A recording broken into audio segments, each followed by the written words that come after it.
പ്രകാശമേ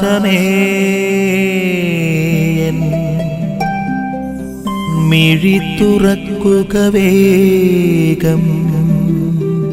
ഈശോ മിശിഹായിലേറെ പ്രിയപ്പെട്ടവരെ, കുഞ്ഞുങ്ങളെ നമുക്ക് എല്ലാവർക്കും ഇഷ്ടമാണ്.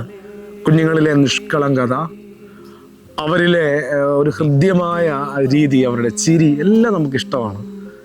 ഇവിടെ ഈശോ തൻ്റെ അടുത്തേക്ക് വരുന്ന കുഞ്ഞുങ്ങളെ സ്നേഹിക്കുന്ന ഈശോ, പക്ഷെ അതിനെ തടയുന്ന ശിക്ഷകണത്തെയാണ് നമ്മൾ കണ്ടുമുട്ടുക. അപ്പോൾ ഈശോ പറയുന്നുണ്ട്, ഈ കുഞ്ഞുങ്ങളെ പോലുള്ളവരുടേതാണ് സ്വർഗരാജ്യം, ദൈവരാജ്യം ഇവരെ പോലുള്ളവരുടേതാണ്. അതുകൊണ്ട് ഈ കുഞ്ഞുങ്ങളെ ഹൃദയത്തോട് സ്നേഹിക്കുന്ന, ഹൃദയത്തോട് ചേർത്ത് വെക്കുന്ന ഈശോ. ഇവിടെ ഒരു മനോഭാവമുണ്ട്.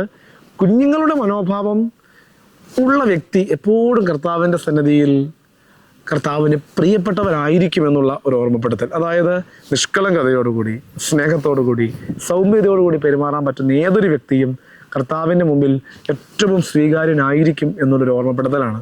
നമുക്ക് പ്രാർത്ഥിക്കാം. നമ്മളൊക്കെ ജീവിതത്തിൻ്റെ ഓരോ വഴിത്താരങ്ങളിലൂടെ കടന്നു പോകുമ്പോൾ ഈ ബാല്യത്തിലെ ഈ ഒരു നിഷ്കളങ്കത, ഈ ശൈശവത്തിലെ നിഷ്കളങ്കത അത് നഷ്ടപ്പെടുത്തിയവരാണ്. നമുക്ക് ഈ ശൈശവത്തിൻ്റെ നിഷ്കളങ്കത നൽകണമേ നമുക്ക് പ്രാർത്ഥിക്കാം. പക്വമായ ഓരോ പ്രായത്തിലും അതിൻ്റെതായ പക്വത വേണം. എന്നാൽ നമുക്ക് അടിസ്ഥാനപരമായൊരു നിഷ്കളങ്കത അത് നഷ്ടമാകാതിരിക്കാനുള്ള കൃപയ്ക്ക് വേണ്ടി പ്രാർത്ഥിക്കാം. അങ്ങനെ നമുക്കും കർത്താവിൻ്റെ സ്വർഗരാജ്യത്തിൻ്റെ സൂക്ഷിപ്പുകാരായി മാറുവാൻ വേണ്ടി പരിശ്രമിക്കാം.